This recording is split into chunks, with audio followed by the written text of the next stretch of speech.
and welcome back to Tony the Technician's channel. And today on Tech Tips Tuesday, we're going to be going into, nobody guessed it on Facebook, it is inspecting your car for a road trip. So I will be posting another picture tonight of tomorrow's video. Maybe you can go and guess it. And if you do, I will give you a shout out. So today, with inspecting a car for a road trip, we're going to be using my 2012 Malibu LTZ, the 2.4 liter 4-cylinder for the inspection. There will be some things that I can show you and some things that I can't, but I will definitely go over them. So if your vehicle is different, because vehicles vary from model to model, I will go over things that I wouldn't be able to check on this car that you will be able to check on yours, because it is very important to check these things before going on a long road trip. Because if any of these things you don't check and you end up on your road trip and you end up breaking down halfway through, not only is it going to be a headache because you now have more problems than you did when you started, but it's going to cost you probably a lot more money to fix whatever issue it is now that you didn't get it fixed prior to the road trip where it could have been prevented. Hopefully that makes sense. But we'll be going over brakes, tires, fluids, and some things that some people don't think about. So I really hope you guys enjoy. Also, if any of you guys notice that I don't cover something that is something that you always check before a road trip, please leave it down in the comments so we can help anybody else that's getting ready to go on a road trip. You could take your vehicle to some shops that will do a free inspection for you. They might not cover everything.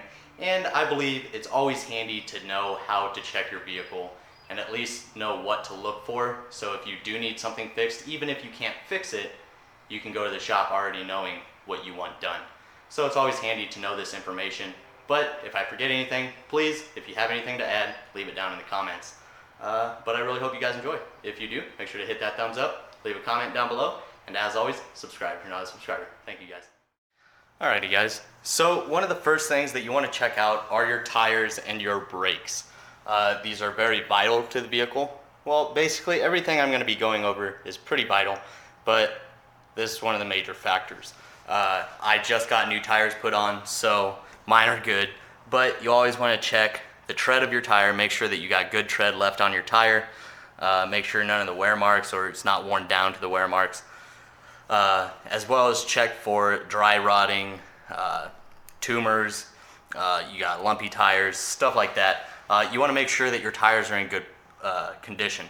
But another thing that you really want to check before going on a road trip is your tire pressure. And your tire pressure should be mounted on a placard on the inside of your driver's door. Don't go off the pressure that is on the tire. That is the max pressure. You do not want to air it up to that. But it does help with gas mileage. If you're low on air pressure, your tires are a little low, it will affect gas mileage, especially on a long trip. So you want to make sure to check your tire pressure either by the valve cap, or if you have a monitoring system in your vehicle, the TPMS, go ahead and keep an eye on that, make sure everything is set. Usually on passenger side car, the pressure is going to be anywhere from 32 to 40. But besides that, besides the tires and the pressure, you want to go ahead and inspect your brake pads as well. Now mine are pretty easy to see, so I don't need to remove the tire. I got pretty good amount of room on my rim to actually see back here, and I can tell my brake pads are good. But if you can't, it will be necessary to lift up the vehicle and remove the wheel and check out your brake pads.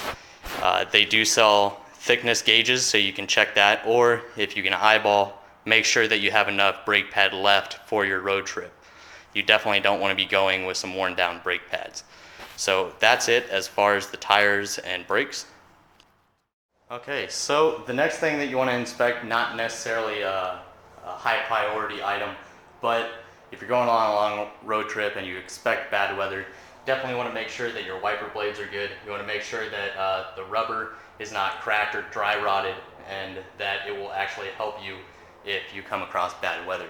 So inspecting your wiper blades is a cheap and easy process. If they are bad, you can quickly replace them. But the next step is to go ahead and pop your hood and we will start inspecting some items underneath of the hood, and I'll get into that now. Okay, so one of the other items that I like to check before going on a road trip is my battery, just because I don't want to run into problems with my battery.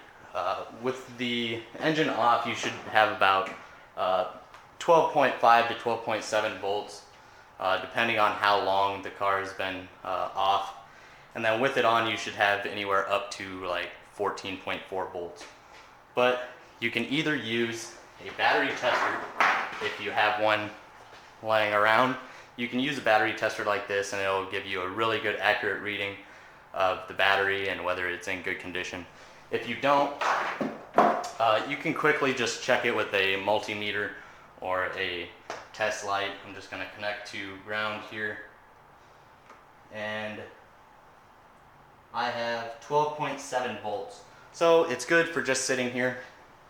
But that's just something I like to check. It's not necessary.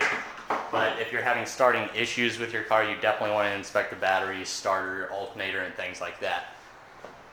But moving on, we're going to go into the lights. The lights are a very important part of going on a road trip, because you don't want to start your road trip and then end up getting pulled over for a blinker that's out, or brake light that's out, or having a headlight that's out or anything like that. And don't forget to check out your license plate lights. If you don't have license plate lights, you will get pulled over. So that's something to be aware of as well. Checking lights, you want to check high beams, low beams, make sure both sides work, blinkers, hazards, check both front and back, and then the license plate lights. You also want to check the brake lights. You can do this by yourself. If you have a garage, you can shut the garage door, hit the blinkers and the brakes, and you can look at your garage door of the lights reflecting off it, and you can tell if they're working. Otherwise, grab a family member or a friend and have them help you inspect the vehicle's lights. So one thing I'm not really going to get into, but if you have access to a jack or jack stands, obviously if you remove your wheel, you do have access to these items. But you can also check your suspension for worn parts and things such like that. So checking the suspension parts is always a good idea as well. But moving on, back to the tires, it is always good to make sure that your spare tire in your vehicle is accessible and in good condition, just in case you do have a blowout. Because even though your tires are good, you never know when a situation occurs and you end up with a flat tire. But one of the fluids that you want to check, not really a real important fluid, but if you know you're going to be going through bad weather, make sure you have a good filled windshield wiper fluid tank. So that's easy to fill. You should be able to easily find it in your engine bay, usually with this symbol here of the windshield wipers. So you can easily top that off. Okay guys, so another thing that you always want to check is your air filter. Having a nice clean air filter will not only help with your engine running smoothly, but better gas mileage. So it's always important to check your air filter, which is usually pretty accessible, all depending on the vehicle. You just want to make sure that you don't have large chunks of dirt in here or it's not completely discolored.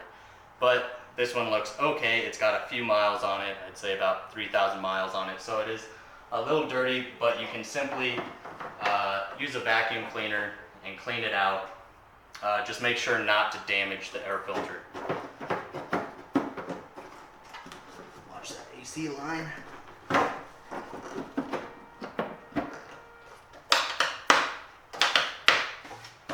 So that's a quick, simple check, is your air filter. It will help with gas mileage and keep your engine running smoothly. So now we'll move into the next thing to check. So one of the main things that you want to check is your oil. You want to make sure that you're full on oil. Go ahead and remove your dipstick. Find it. It usually has a oil mark or oil on it, or it's most of the time it's yellow. So go ahead and remove that. Make sure it's at the full line, which we are good. The oil still looks really clean. I just recently did an oil change on this vehicle, so we're good there. Another thing that you might want to check is the transmission fluid. This is a sealed transmission, so I can't check it, not easily anyways. But some of the older vehicles that don't have a sealed transmission will have another dipstick, usually red, that you can check the same way. But when checking oil, you usually want to check it when the engine is kind of cool. And it's the opposite for transmission fluid. You actually want to have the car running and the engine up to a warm temperature when checking the transmission fluid. But some dipsticks will have a cold mark and a warm mark, so you can check to make sure that the fluid is at the right level. So just keep in mind that not all vehicles can be checked for transmission fluid, or not as easily as some of the older vehicles. Another thing you want to check is brake fluid, power steering fluid, and coolant. On this vehicle, I cannot check the power steering fluid because it is an electrical system, so there is no fluid reservoir for the power steering.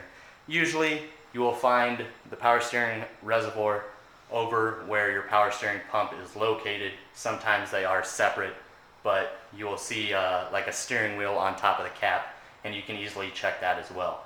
I'm not going to check my coolant because my engine is actually pretty warm. I just got done driving for about 30 minutes, so I'm not even going to bother taking it off.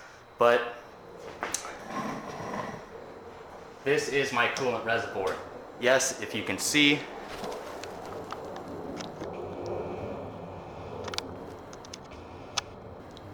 here is my full mark, or full and then cool. It is actually low, and I was gonna fill it up for this video, but one thing you want to do when checking coolant is actually check it for contaminants, if it's dirty or anything like that. Because if it is recommended to do a coolant flush, and that will take some time. If you've never done one before, or you don't feel like you're capable of doing one, make sure to go to your local mechanic and get it done. It is very important because the last thing you want to do is be on a road trip, have your vehicle overheat, you end up stranded somewhere, or even possibly worse, crack a head or a block or anything like that. Now you're into big money in repairs. So it's definitely a good thing to check your coolant. You don't want to run into those problems.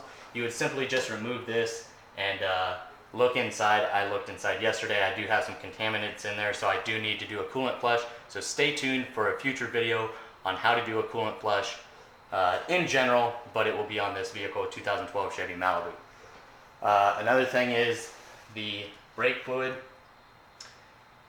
Some brake fluids will have a dipstick attached to it, and you will be able to check, but some do not. You can simply look at the fill line here on the side. We are full, and the fluid actually looks pretty damn good. So if your brake fluid is low, most of the time you definitely want to check your brake pads, because if your brake pads are worn, it's not that you're leaking brake fluid, it's just that it's using that extra fluid to take up the space of the worn brake pads. So don't go just throwing fluid in there. Just if you have worn brake pads, go ahead and get them replaced before your trip. So I think I covered what I want to cover as far as the coolant. Definitely stay tuned for that video. I'll be doing that here real soon. The brake fluid is real easy to check. Same thing, you want to check for contaminants, or if it's really dirty, or if it's low. If you don't have worn brake pads and your brake fluid is low, you want to go ahead and look for a leak in the system. Same thing with the oil. If you're low on it, you can get by with just doing an oil change on it, but you want to inspect for leaks. And if you do have one, make sure to take fluids with you if you have leaks on your vehicle, such as oil. Take a couple quarts of oil with you, or take a couple gallons of distilled water if you have any problems with that. You never want to just add coolant to your coolant reservoir, because you take the chances of mixing coolant. It is just safer to just add water if that's what's necessary. And then later on down the road, when you have the time, do the coolant flush. Okay guys, so one of the last things I like to check on the vehicle, in the engine bay at least, is the drive belts. This is what powers your power steering, your AC, basically everything on the vehicle. So you definitely want to inspect your belt. It is a little difficult to see. Let me see if I can bring you guys over here and show it to you. So right there is my alternator and my belt. So that is another thing you want to inspect. Some vehicles it is really easy to see, and some vehicles it is in a tight spot. But you want to get a good look at it, whether you have to go down below the vehicle and inspect it from below, or if you can see it from above. You want to inspect as many of the pulleys as you can, as well as the components that are being driven by the belt. If you have oil or anything leaking on like your alternator and things like that, you want to be aware of that and just be aware of it, and if you can, get it fixed. But as far as the belt, you want to make sure it's tight. So I have room down here. The tension is good on the belt. You want to look for dry rotting, cracking, worn out or ripping belts, stuff like that. I have a belt here. You just want to check the ribs of the belt, make sure they're in good condition, make sure it's not fraying or anything like that. Make sure it's not cracked, because you definitely don't want your belt to break in the middle of a road trip. Alrighty guys, so that's basically it as far as the inspection. There are a couple more things that you want to keep in mind, such as making sure your insurance and registration are up to date. The last thing you want to do is get pulled over and get a nice little fine and end up having to pay some of your vacation money to this ticket. Another thing you want to inspect or double check before going on your road trip, if you have a torque wrench, go ahead and double check your lug nuts. Make sure they are torqued to specifications, because you don't want a wheel coming off, and not only is that dangerous for you, but everybody else on the road. So go ahead and do that if you have the tools to do so. If not, go ahead, take your vehicle to your local mechanic, somebody that you trust, and most of the time you can get an inspection done for free. So have them double check those things. Even if it's free, they might let you know if you have some fluids that are low and need to be topped off, obviously. Sometimes they'll give it to you for free, but most of the time you're going to end up paying a little bit for those fluids. They're also going to let you know of any major repairs that need to be done before your road trip, and anything that's really important that may deter you from making it to your destination. So definitely go ahead and check that out. But I figured this video was good information, just so you know kind of what to look for in your vehicle before going on a road trip. But go ahead and check out my Facebook page, Tony the Technician, if you want to see a sneak peek of tomorrow's episode. Maybe you can guess what it's about. Also, go ahead and share pictures of tools, cars, anything that you're working on. I love looking at your guys' content as well. So go ahead, leave whatever you want on the Facebook page. I'd be happy to reply, and I really hope you guys enjoy. If you guys enjoyed this video, make sure to hit that thumbs up, leave a comment down below, and as always, subscribe if you're not a subscriber. Thank you guys.